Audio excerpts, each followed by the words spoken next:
Shalom from Jerusalem, and a weekly portion BeHar talks about very important commandment that is very easily overlooked because if we look at the chapter 25 verse 15, we'll see that Torah asks us when we have business deal, do not cheat, do not lie, do not oppress, if you wish, other people.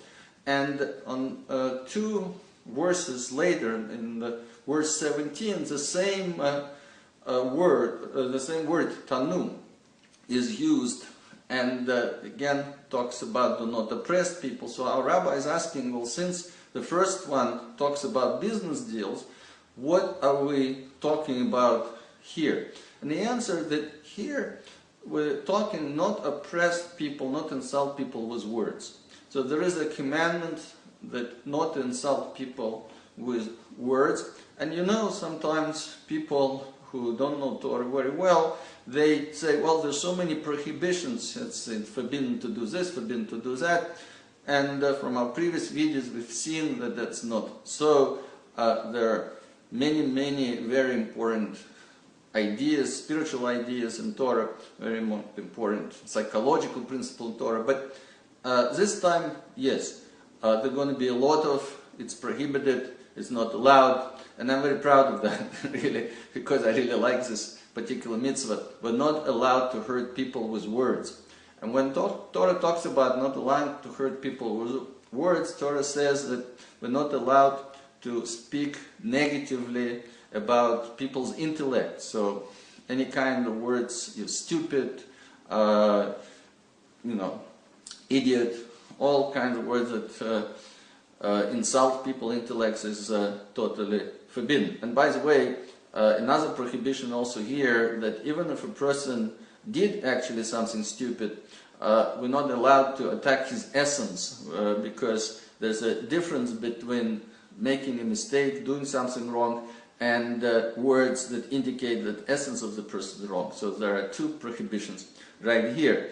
It's also forbidden to speak negatively, derogatorily about appearance of the person. And when I'm talking about appearance, somebody says, you're ugly, the proper answer would be, please write a complaint to my creator. So you're insulting not only the person, but you're insulting, of course, the creator. But there's a prohibition of any kind of derogatory remark about appearance of the person. Now, if a person is have dirt somewhere, of course, that's different than what we're talking about. We can politely point out to him. Now, it's forbidden to call person derogatory nickname, even if a person is used to it. We asked never to do that, and if it's already happened, change it immediately. Now, it's forbidden to remind person about his previous mistakes or mistakes with family that hurts a person. And even if the person already asks for forgiveness, it's forbidden to remind him about something that he did similar day before or a couple of days before. People do that because very often it has no other significance that we would like to tell the person, because at that point we're angry or irritated, that yes, you did it yesterday, you did it before, what's the point? You're hurting individual, and that's forbidden.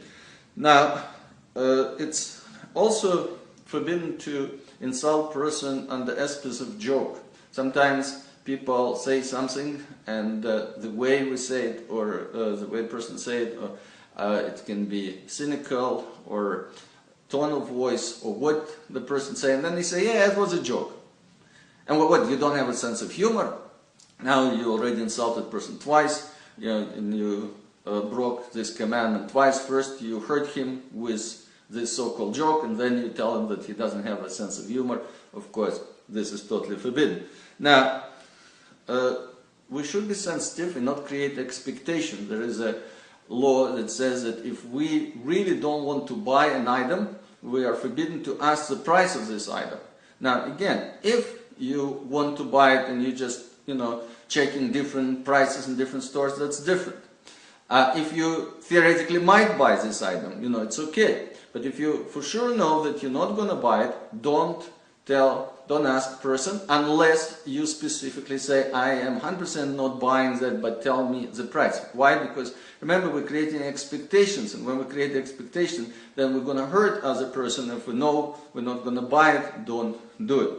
Now, when we talk about buying and selling, Torah tells us when somebody bought an item, it is forbidden to tell a person, I could have bought this item much cheaper, if the person cannot return this item, or it's something the person buy every day and you're really saving the money. But again, check the tone of voice, if it's helpful, or you're really kind of making a point that you're superior to this other person, then of course it's going to be forbidden. It's also forbidden to insult person by gesture, whatever you say like this, whatever you say like that, whatever, it's like rolling the eyes, anything that would hurt person, insult person is forbidden. It's also forbidden to to insult person and the aspects of help. Or people like you really need help all the time. Let me help you. It's like, excuse me, this is not help. When your help is putting somebody down or hurting person while you're doing it, this is a prohibition. This mitzvah, you're breaking this mitzvah. Now, of course, it's forbidden the psychiatric diagnosis. If you're not psychiatrist and person did not come to you, you're depressed, or you have paranoia, all kinds of words like this. When we talk about people who really have problem, Torah tells us that we have to be really, really sensitive and not mention items or people or things that would remind them of something that will hurt them. If we know about it, we should be sensitive enough to really, really be quiet. Now, when the Torah talks about being sensitive to the feelings of other person, Torah tells us, and this commandment tells us, that we're forbidden to ask person a question if we know for sure he doesn't have an answer. And especially if there's other people around, and especially if it's a child. Don't try to look superior when you ask somebody and you know the person doesn't know the answer and you know it's going to hurt him. We forbidden to scream at person and hurt him. That's also prohibition of hurting people with words. Scaring people is forbidden, and repeating number of times the same thing again and again where a person gets hurt. It's like tell him once, you tell him twice, 3 times, the person finally explodes. This is a prohibition of this commandment. Now, it's also forbidden to say the words that activates guilt. No, you know what you did? No, do you really know what you did? Those are kind of words forbidden.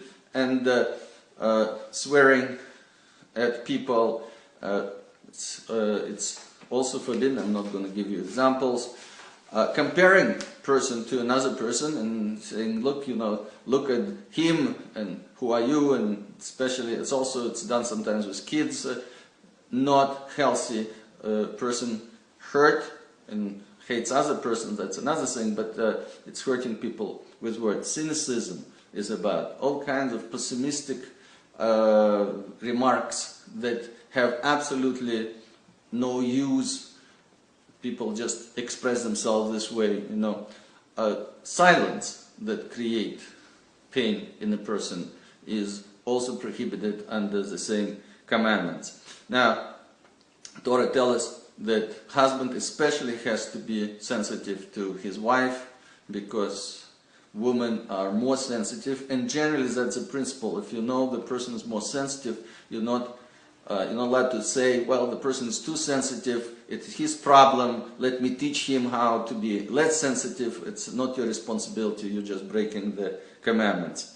So, and of course, when we talked already, the tone of voice, if we talk with gaiva, with people, arrogant tone of voice, putting people down, that's also a prohibition, also under this particular commandment. And I think if we keep this commandment, the world would be a very different place. And remember, that's how we're also supposed to talk to ourselves as well. From Jerusalem, Shalom, Shalom.